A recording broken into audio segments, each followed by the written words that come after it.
Hi, and thanks for watching. In this video, I want to give you the 3 golden rules to choosing the perfect domain name. Now, if you're building a website for affiliate marketing, or maybe you're building a website for a local business, or if you're just starting a personal blog, choosing the correct domain name is really important, so you do not want to rush this step. So let's get started.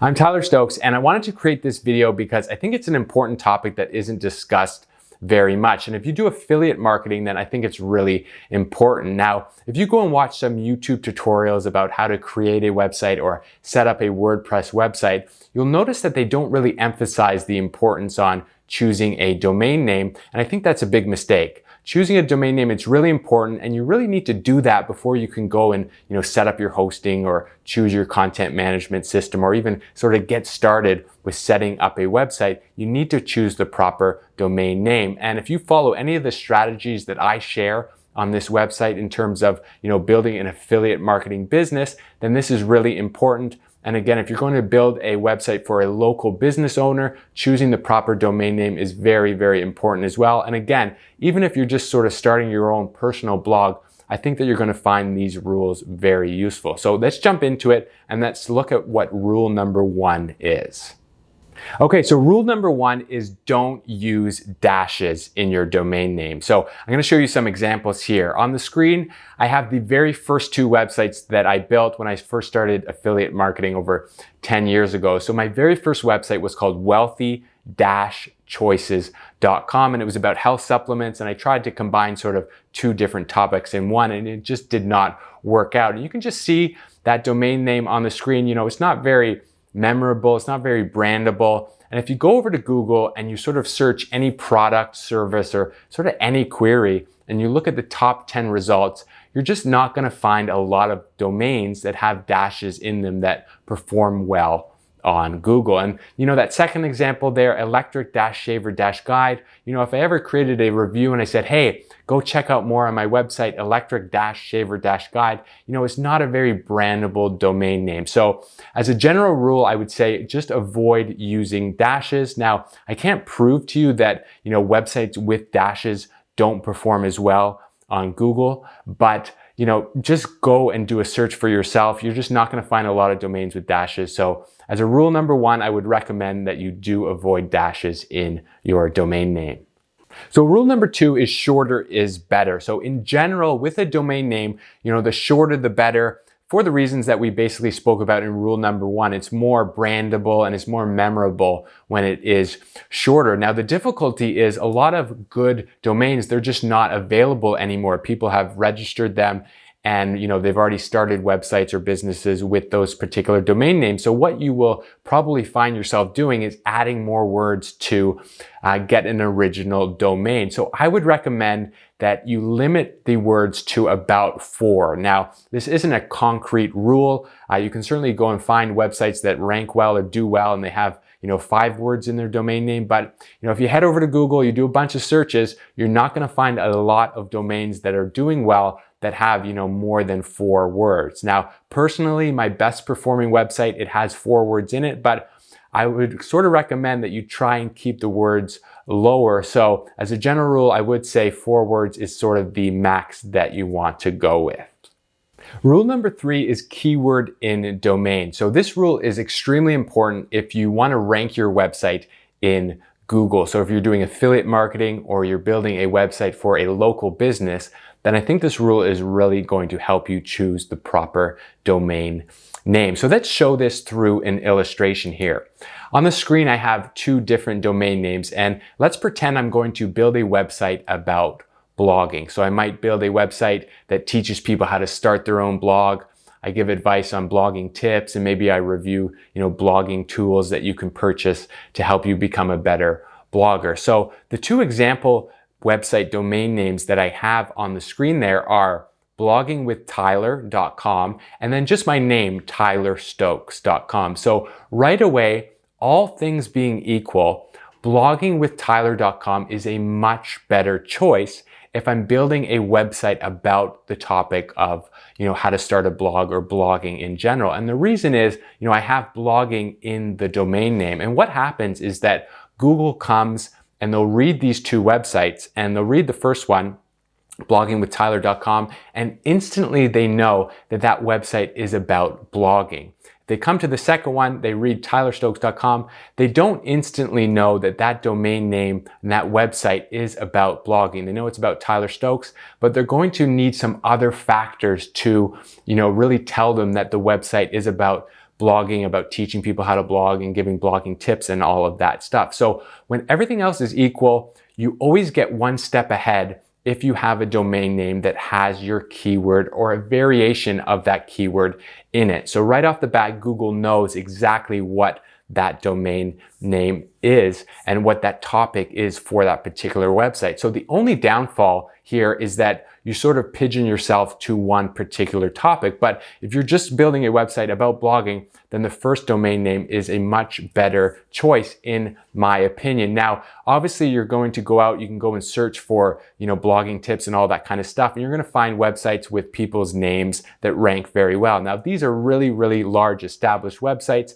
And remember, this is just a general rule. So if you're just starting, I would definitely go and pick a domain name that has your keyword in it. I think, with all things being equal, you always have that first sort of step against someone else that you might be competing with. So for example, if these two websites had the exact same content on them, the exact same amount of links pointing to them, the first one is always going to outperform the second one for, terms and search terms associated with blogging, because blogging is in the domain name. So that's a really important ranking factor. And I think it should be something you should consider when you're choosing a domain name. Now, here's another example, for a local business. If you're building, a website for a dentist, for example, the first domain name choice there is stokesdentistry.com versus, just my name, tylerstokes.com. So the first choice is always the better choice there.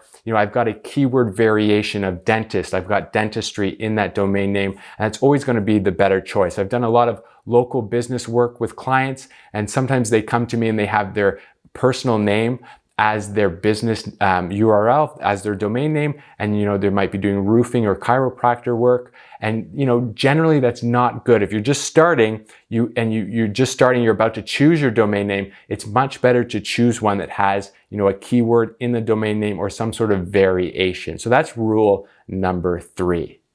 Okay, so there are a few other considerations that I just want to cover with you as well, and those are TLDs, expired domains, and Registrar. So TLD stands for top level domain. So this refers to the letters or the words that come after the dot in a domain name. So .com, .org, .net, and there are a lot of new TLDs like .club, .blog, .marketing, .course, .io, and so on. I would recommend that you just stick to a .com domain name. If you found the perfect domain name and the .com is taken, then try the .org or the .net. But I would recommend that you stick to those 3 extensions. Now, you also want to check to see if the domain name that you're going to buy has been used before. So you don't want to buy an expired domain. So what you can do is go over to a website called archive.org.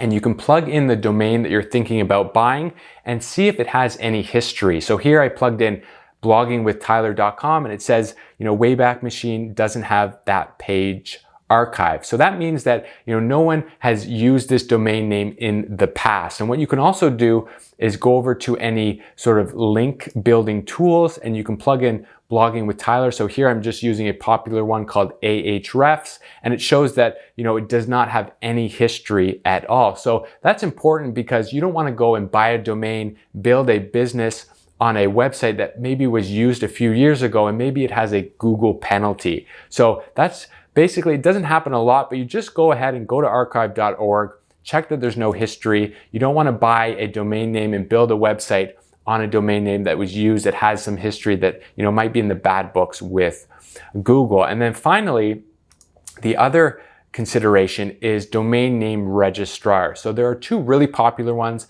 that you probably know, GoDaddy and Namecheap, and there are actually several other ones, but I would recommend that you actually buy your domain name and you register it at one of these registrars. So I personally use and like to recommend Namecheap.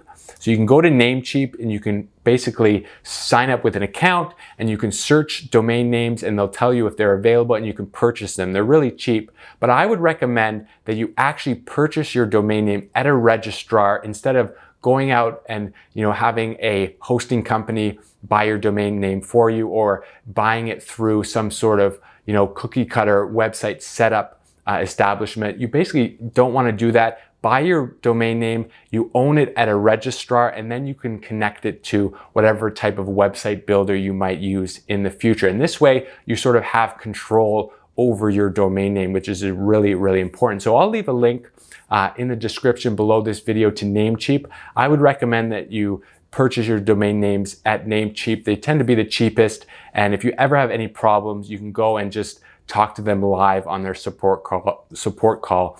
They're really good at getting back to you and really helping you out.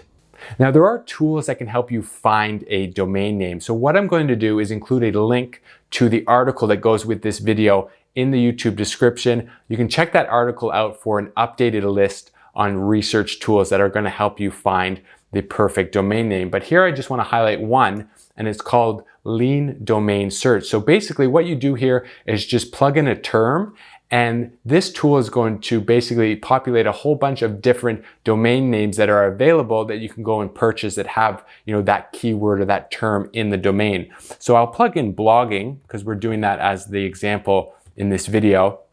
And here, they're going to give me a list of all the different domain names that have the word blogging in them. And I might be able to find one that's really brandable that I really, really like. So you just have to scroll through these. Some of them sort of won't make sense, but you might be able to find one that you like or that will work. So basically right here, I've got blogging tech. So maybe if I like that one, you can click it. And what's going to happen is this tool is going to prompt you to actually purchase this domain name through the tool. So I would recommend that you copy this and you go over to a registrar, like I mentioned, Namecheap, and then plug it in here and actually purchase it at Namecheap so you can have this domain in your own registrar account at Namecheap. So that's what I would recommend for that. Now, another thing that you can do is that you can use the thesaurus. So maybe you were searching a domain name and you really like the domain name blogging advice, and unfortunately, that domain name is taken. So what you can do is you can go to the thesaurus and you can type in advice, and they're going to give you a whole bunch of different terms that are associated or similar to advice, and you might be able to just go into here and keep going and searching, and then you might be able to find a word or a term that is similar, and then you can use that with the word blogging, and then you might be able to find a domain name that way. So that's just one idea. I sort of use the thesaurus a lot when I'm trying to look for domain names, but this tool as well, Lean Domain Search, is another good one. And if I have some other better advice and better tools, you can find those updated in the article that's associated with this video, and I'll include a link to that in the YouTube description. Here's a quick recap of what we covered in this video. So no dashes in your domain name. You certainly don't want to do that. Go to Google and search for anything. You're not going to find domain names that have dashes that are doing well. It's not very brandable and it's not memorable, so just don't include them. Shorter is generally better. I've got to give you the 4 words max here because I have a website that does extremely well that has 4 words in it, but I wouldn't venture into 5 words. Less is better, shorter is better. Do include your keyword or a variation of it if you can in your domain name. So Stokes Dentistry is much better than building a dentist website that just has my name, Tyler Stokes. And same with our blogging example, blogging with Tyler. It's going to do much better, all things being equal, than a domain name that's just my name, Tyler Stokes. Try and get the .com if available. If not, stick with .org or .net, but don't venture into the other TLDs. That would be my recommendation. Make sure it is original, so go to archive.org and make sure that someone hasn't used that domain name in the past. And then I would recommend that you do buy your domain name, so you register it at a registrar like GoDaddy, or I recommend Namecheap, and then you can connect it to your website hosting or content management system that way. Now, do keep in mind, these are general rules. There's always going to be exceptions. You're going to go out and find, a website that's doing really well and they use their personal name on it. So again, there are going to be exceptions, but with all the businesses that I've been building, these are some of the rules that I've been going by. It's been working for me. And I think that for most people, you're going to benefit if you choose a domain name based on these rules, especially if you're doing affiliate marketing or you're building a website for a local business. So you basically want to rank well in Google. Following these rules, I think will really help you out. Thanks for watching. I hope that you found this video useful. Choosing a domain name, it's a really important step. And once you start your business, it's sort of hard to change your domain name. You certainly don't want to do that. So I hope that you found this video useful. If you did, please give it a thumbs up and consider subscribing to the YouTube channel. I am going to be releasing tutorials like this every single week. So thanks for watching, and I will see you in the next one.